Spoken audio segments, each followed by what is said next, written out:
Good evening.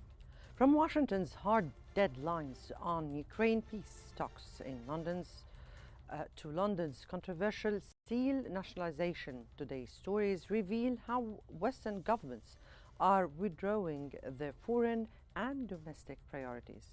In Paris, US Secretary of State Marco Rubio delivered a stark warning: unless Ukraine peace negotiations show results within days, the Trump administration will walk away.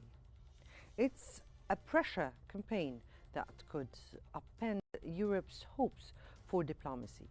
Meanwhile, in Britain, the Labour government has seized control of the nation's lost blasts furnaces, citing national security and sovereignty. But critics warn this hasty move may do more harm than good. I'm Mona Musalhi. Let's get in focus.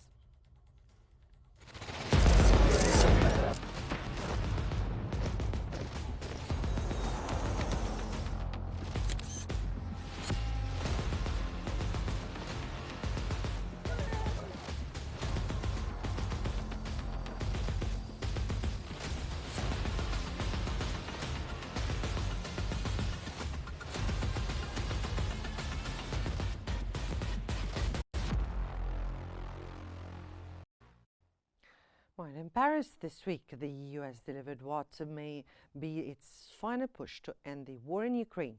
After months of faltering diplomacy, Secretary of State Marco Rubio announced that if no progress is made within days, the White House will abandon peace talks and shift focus to other priorities. The implications could reshape the balance of power in Europe and far beyond. As Financial Times reports, Rubio's blunt remarks followed high-stake talks hosted by French President Emmanuel Macron. With the war grinding on, the Trump administration is demanding rapid results, warning endless renegotiations are no longer viable.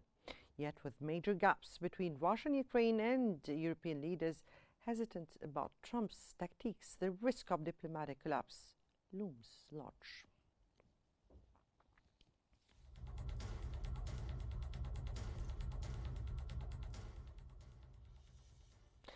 Welcome back, and now we're joined by Mr. Peter Roth, a contributing editor at Newsweek and a seasoned analyst of U.S. foreign policy. Mr. Peter, good evening to you, sir, and welcome to In Focus. Let me start by asking you Rubio's message in Paris. What does this ultimately really signal about Trump's administration's position on Ukraine? It signals that the American administration is growing frustrated with the unwillingness of Putin and the Russians to be serious about the negotiations. They're threatening to walk away if you don't get serious. This is a negotiating tactic. This is not a declaration of policy. It would be another thing entirely if Rubio threw up his hands and got on the plane and went home and said, "That's it, we're done." Or the president came out in the Rose Garden and says, "I regret to announce that we've reached an impasse and Russian President Vladimir Putin is unwilling to end the war, so we're going to focus our attentions elsewhere." We haven't gotten to that point. The fact that we're making a threat. So, do you think this is really a threat?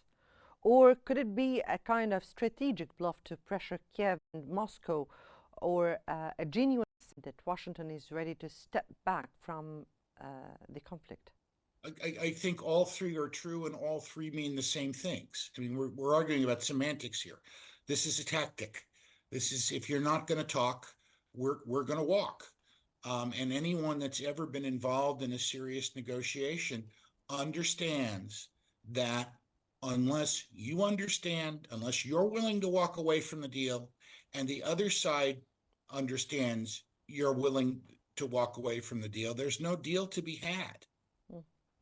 Now, some European leaders have said that this timeline given is unrealistic. Now, how are Macron and the EU allies responding to the White House harder deadlines?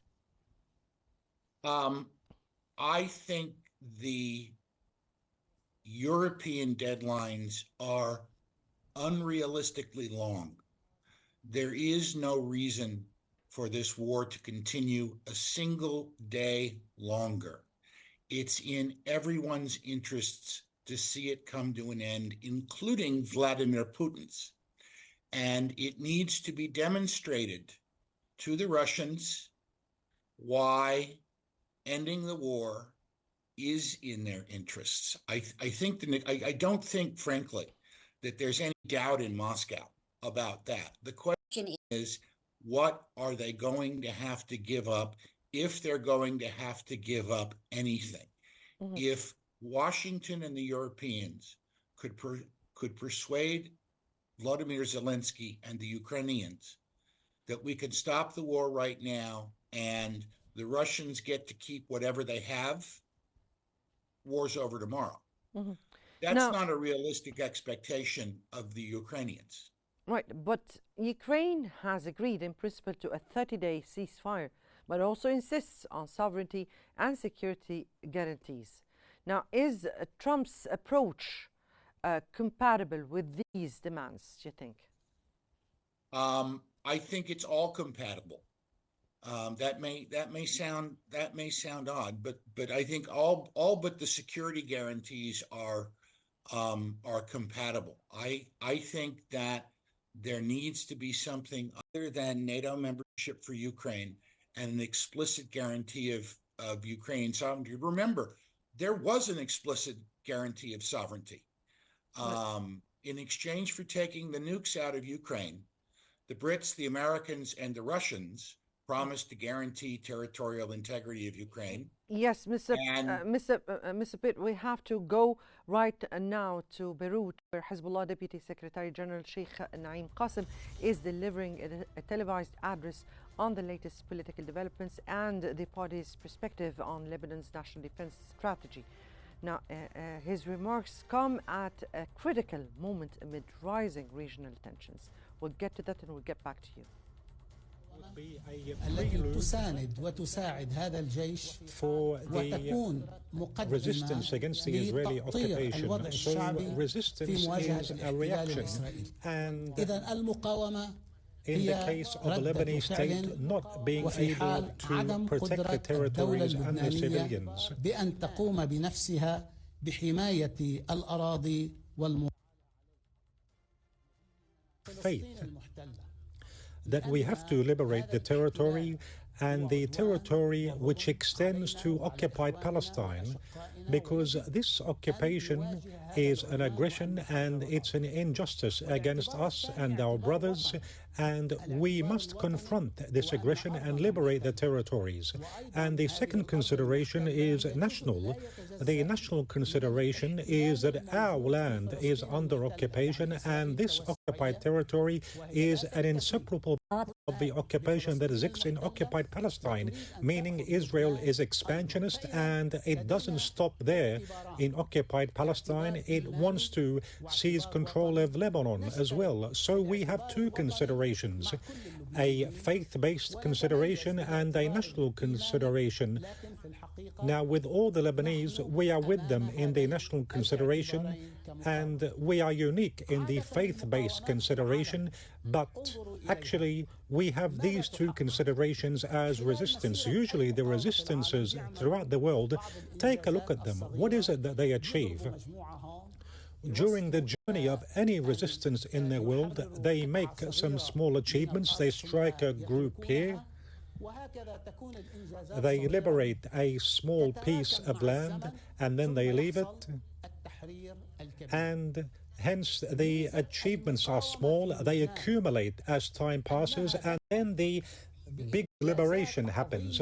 What is unique about the resistance in Lebanon is that it started with great and big, impactful achievements. In 1985, it forced Israel to withdraw to the border. In 2000, it forced Israel to withdraw from Lebanon except for the Shubha farms and the Kfar Shurba hills. In 2006, it was able to prevent Israel from entering into Lebanon or from renewing its occupation. in the confrontation of the strong.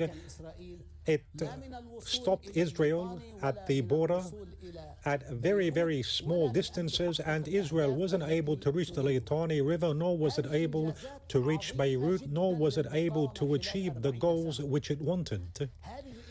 These are very great achievements for the resistance over the course of 40 years. These are promising achievements that show that what the resistance accomplished in Lebanon, all the different groups, Hezbollah, the Amal movement, the parties, the different factions that fought, in addition to the Lebanese army, in addition to the jihadi, good-hearted, sacrificing people who confronted with their naked bodies. These people achieved a repeated liberation and expelled the occupation, and this occupation would not have left were it not for this resistance. So the achievements were very significant and promising. It cannot be said to the resistance that you paid a lot and many buildings were demolished and you had many martyrs. What should be said to the resistance is, how is it that this resistance, with this major large-scale attack, Israeli, American, international, and with all of these major powers who stood with the Israeli enemy, how is it that this resistance was able to stop them at the southern border? And how were the youth able to fight with steadfastness in a legendary way, and the Lebanese people and the supporters of resistance and the army and everyone came together to prevent the Israelis from achieving their goal? This is the achievement. It should not be said to those subject to the aggression, why is it that they launch aggression? Do they ask us when they want to launch an aggression? It is said to those who are subject to the aggression, did you persevere or not? Did you surrender or not? Were you up to the responsibility or not? Yes, the resistance was up to the responsibility. And it set a legendary example which the whole world talks about, east, west, north and south. And so nobody should say to us, look at the losses. We say, look at the aggression and the scale of the aggression, and so look at the results. What are the results? Israel wasn't able to occupy. Israel wasn't able to achieve its goals. Israel wasn't able to bring an end to the resistance. Israel wasn't able to carry out its plan, naturalization, and do what it wanted in Lebanon. Hence, we made a lot of sacrifices. However, we achieved the gains, preventing Israel from achieving its goals. The aggression in September, we confronted it with this battle. The Sayyid of the martyrs of the Ummah, Sayyid Hassan Nasrallah, we sacrificed him, and also Sayyid Hashim Safiuddin, may God have mercy on his soul, and all of the heroic martyrs and the wounded and the different sacrifices which were made. However, the battle ended and the youth, the fighters, were there on the front lines, and they prevented Israel from advancing. So Israel then went to the agreement. So the agreement which was reached regarding the ceasefire between the Lebanese state and the Israeli entity, indirectly, this is a result of the steadfastness of the resistance. Had the resistance not been this resilient, there would not have been an agreement. Were not the resistance, for the resistance, Israel would have continued with its aggression until it achieved its goals. However, this steadfastness and resistance led to this deterrence, which led to this result. This is number one. Number two, Israel doesn't need any excuse to carry out an aggression. How many times do we have to tell you that the Israelis launch aggressions because they have an expansionist agenda? Let's assume they have an excuse, that Hezbollah is fighting it, or that Hezbollah possesses weapons, or that the resistance in Lebanon, all the different factions of resistance scare the settlers. Okay, we made an agreement. the Lebanese state with the Israeli enemy. This indirect agreement which was reached, shouldn't it be an end of the aggression? Usually, this is the result of agreement. So if there is no longer any agreement with the Israelis, but regardless, over the course of 5 months, ever since the agreement was reached until today, they carry out daily aggressions, so much so that its aggressions have reached more than 2,700. Between killings and wounded and demolishing and destruction and uprooting trees and drones in the air and violations in the air, land and sea in front of the whole world. The whole world today is saying that Hezbollah committed and the Lebanese state also committed to the agreement and Israel did not. This is in front of the whole world, but Israel is saying no. Israel is saying it's committed to the agreement, but it is trying to address the violations from the other side. This is meaningless. In any case, the whole world is watching and knows what is happening. Hezbollah implemented the agreement completely. The Lebanese state can stand in front of the whole world and say, we committed to the implementation of the agreement completely. However, Israel did not commit. All of the factions of resistance committed, but Israel did not. This aggression is continuing. Let me say it clearly.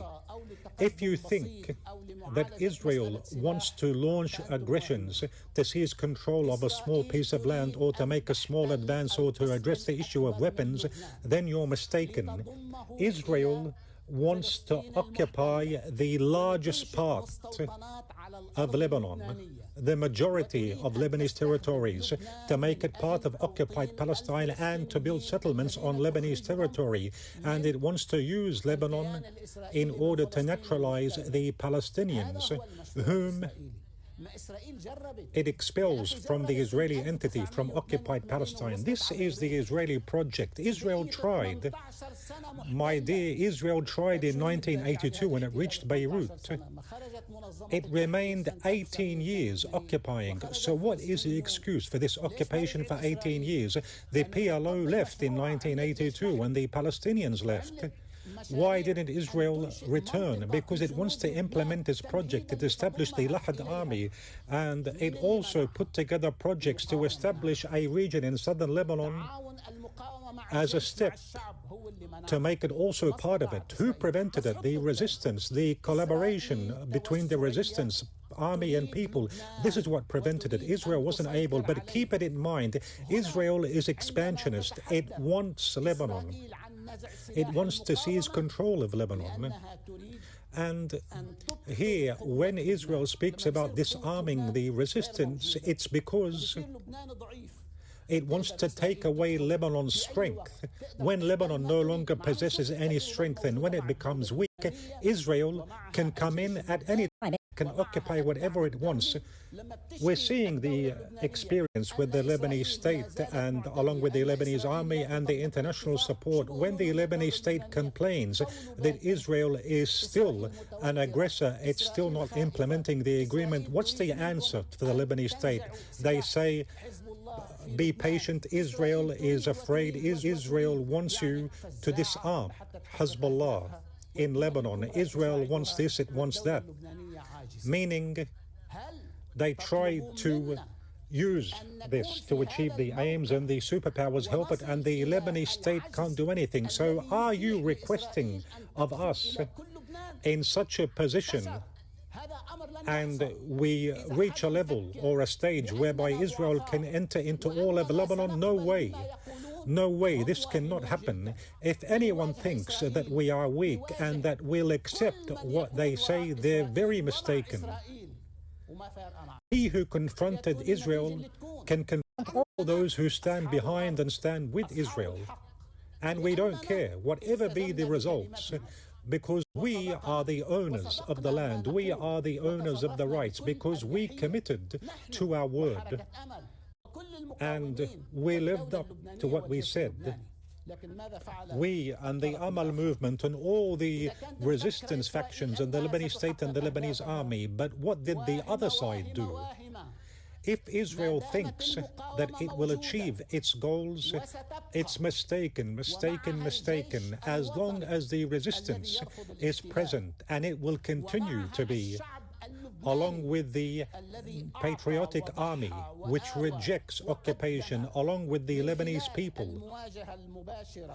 who gave and sacrificed and took in and sacrificed via the direct confrontation, in addition to the supporters of the resistance who were present on the ground and defended greatly, and also the state today and the heads of state, they speak directly, rejecting occupation. With all of these capabilities, Israel cannot achieve its goals.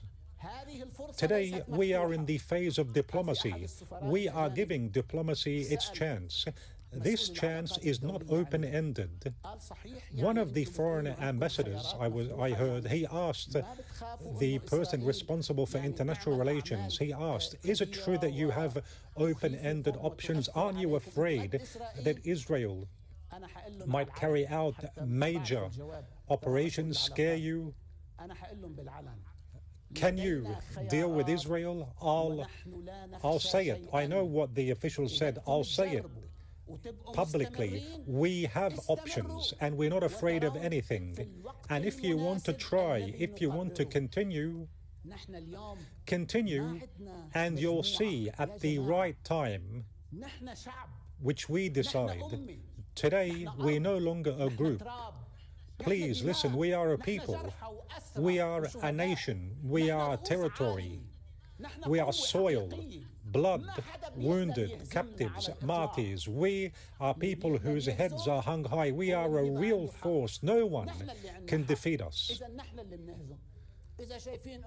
Those who can defeat are the ones who are right. We are right, so we defeat.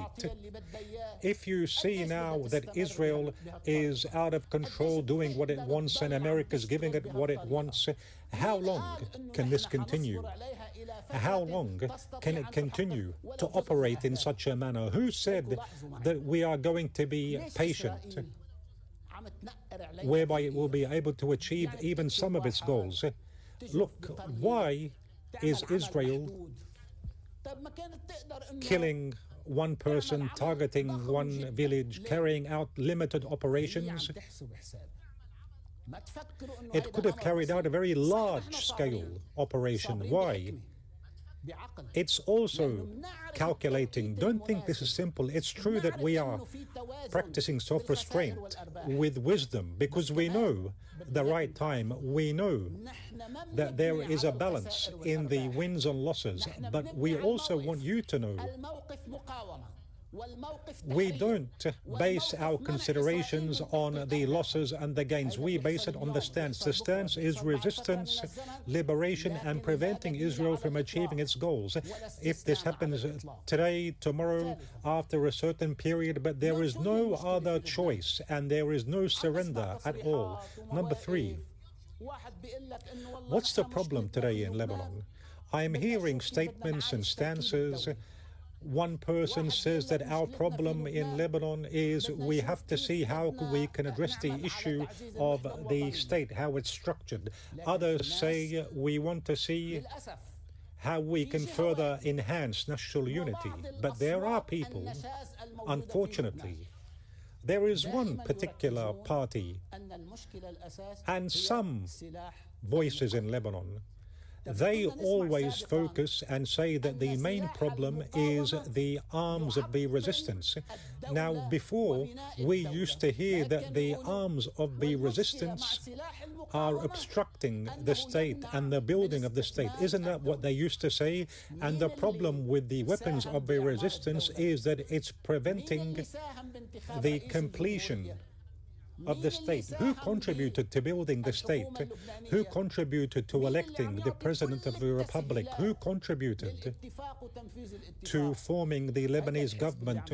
Who's giving all the facilitations to implement the agreement? This party, which you're saying is obstructing the state, we're not obstructing the state. When they saw that there's resistance, weapons and capabilities and victories, and there are difficulties and sacrifices, the state is growing, then they resorted to something else. They said, no, we want to disarm because the Ta'if agreement stipulates disarmament. It no longer has an impact on building the state. Okay, the constitution says that weapons must be only in the hands of the state, and we're saying also the weapons only in the hands of the state. But what kind of weapons? Weapons that protect the civilians, civil peace, but the resistance, its weapons are exclusively linked to confronting the Israeli enemy. These weapons have nothing to do with the domestic situation. Anyone who is it that's saying this, those behind all the sedition in Lebanon, those who are mainly responsible for the civil war and who take responsible, those who did in Lebanon something which was unbearable, unimaginable to people who live together. Unfortunately, we must be clear. The main problem is not the weapons of the resistance. The main problem in Lebanon is the expulsion of the Israeli occupation. Show us your statements and your stances regarding the expulsion of Israeli occupation. Adopt the same tone as the Lebanese state and the Lebanese president and the officials when they say they want to expel the Israeli occupation. Speak the same tone as the civilians and the resistance when they speak about expelling the Israeli occupation. We're not hearing anything. It seems you're comfortable with the Israeli occupation. That's not good for you. It goes against you. Don't think that this will give you a momentum and it'll be something good for your future. Not at all. Those who confront the Israeli occupation today and say no to it, they are the most honorable, great and dignified people. And this will go down in history. And this will be a white page, a shining star. We confront with the strength of the stance, with national unity, with the building of the state, with the strength of the army, with the readiness of the resistance. We confront the occupation with all of these elements, and we shall continue. We don't surrender, and we will not surrender. Nobody should think we are weak, not at all. We did not respond to the contempt and the hatred that serves the Israeli project, which emerged in Lebanon from some circles. We're not afraid also of the threats being made by America or Israel or those who stand with them. We are people up for the confrontation. We are the people of dignity and honor for the land and for the people. The Almighty said in His holy book, in the Holy Quran, when the believers saw the parties, they said, this is what God and His Messenger promised us. And what they said indeed will happen. We were promised that the people will confront us, and this only increased them in faith and submitting to the will of God. He also said, do not feel any sorrow, and you have the upper hand if you are believers. They don't understand what these verses mean, nor do they understand how much these verses have an impact on us. And they don't also understand our relationship with God Almighty and how strong we are. Number 4, a lot is being said in the media, a lot of political statements regarding making the weapons of resistance a certain issue which serves Israel. Some said that the arms of resistance are an obstruction to the building of the state, and the state must take these arms away by force if the resistance fighters don't hand these weapons over. Do you know what it means to disarm the resistance by force? First, you're giving Israel a favor free of charge. It brought all of its armies, all of its capabilities. It mobilized America and Europe behind it, and it wasn't able to take one piece of weaponry, not to disarm one piece. So today, you're calling for the disarmament by force. This is a favor for the Israeli enemy, number 1. Number 2, this is sedition. You want this sedition between the resistance and army because you're calling on the state. So you, the army, go and fight the party. So we're collaborating with the army. We're both in the same ditch against Israel. You want to divide us? separate us into two ditches and fight each other, and you say you want to build the state and the nation? This is sedition. It won't happen. Number three, by doing this, they consider that they will control the state under American auspices. Why? Because there will no longer be any strong party opposing them, and hence they will control the building of the state. This party couldn't put up with those who wanted change because they wanted to be independent, and now they're launching a very severe campaign. Are you going to protect the strength possessed by the Shia duo, the resistance, and the other allied groups and the political factions, the main political factions from different? No, they won't tolerate. So they say to themselves, let's get rid of these people and the resistance, and then the American auspices can control the country, or will control the country under American auspices. So disarming aims to achieve these three goals, but no way you won't be able to do Israel a favor, and the day will come whereby Israel is going to slap you in the face and say you weren't able to do anything, and you're not going to create a sedition between us and the Lebanese army. These are our beloved, and they are pursuing the same projects. You won't be able to seize control of the state. Whatever you may say, however much you must scream out, because it's known how much influence you have, and your approach is not patriotic. We won't allow anyone to disarm Hezbollah, nor to take away the weapons of the resistance, because Hezbollah is a resistance. The idea of disarmament, you have to forget about it. We won't allow anyone to disarm the resistance. These arms are a pillar for the resistance. These weapons gave life and freedom to our people. These weapons are what liberated our nation and protected its sovereignty. These weapons are the weapons of the blood of the martyrs and the wounded and the captives, and they fought so that the nation would be honorable.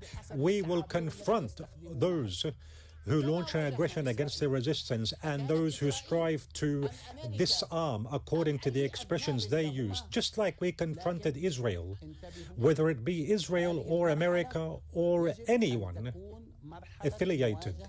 But be careful. This phase must be the phase of confronting Israel. Nobody should play this game with us. And I think, thank God, the domestic situation in Lebanon is good regarding the state, the army, the political factions. Nobody's talking about taking the weapons away. But that other party and some limited voices. Right, that was Hezbollah Deputy Secretary General Naim Qasim addressing defense strategy amid rising regional tensions. Mr. Naim, or Sheikh Naim, spoke about resistance of Hezbollah to Israel during the past decades and how it was a reaction to their occupation. He spoke about the accomplishments that were made by Hezbollah and praised the group's forces. He said that the policy of Israel is expansionist policy that seek to seize Arab lands, including those of Lebanon and the Palestinian territories, with the support of big powers. He also denied that Israel was able to annex more or occupy more lands because of the steadfastness of resistance and their confrontation with them and their sacrifices, the latest of which was that of Hassan Nasrallah. He also spoke about that Israel did not commit to its obligations, but Hezbollah did, and refuted the issue of disarmament, saying that this will give Israel the chance to annex or weaken Lebanon in its best ways. He said that he's giving a chance and space for diplomacy, but is not, or they are not, afraid of confrontation. These were the exact words of Mr. Naim Qasim, the Deputy Secretary General of Hezbollah. Now, I guess that brings us to the end of our episode. Many thanks for watching, and stay tuned for more for the news coming up on Qnews.